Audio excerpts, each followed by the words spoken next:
Hello everyone, welcome to our channel J R meaning. আজকে আমরা যে ইংরেজি শব্দটি জানব সেটি হচ্ছে best of luck for your exam. এর বাংলা অর্থটি হচ্ছে তোমার পরীক্ষার জন্য শুভেচ্ছা, তোমার পরীক্ষায় সেরা ফলাফলের জন্য শুভকামনা, তোমার পরীক্ষায় সফল হওয়ার জন্য সেরা শুভেচ্ছা। নিচের দুইটি উদাহরণ দেওয়া হলো।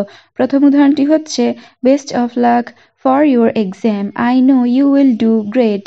আমি আবারও বলছি, best of luck for your exam, I know you will do great.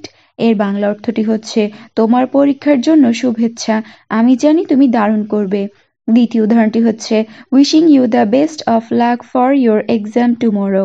আমি আবারও বলছি, wishing you the best of luck for your exam tomorrow. এর বাংলা অর্থটি হচ্ছে আগামীকালের পরীক্ষার জন্য তোমাকে শুভেচ্ছা। ধন্যবাদ।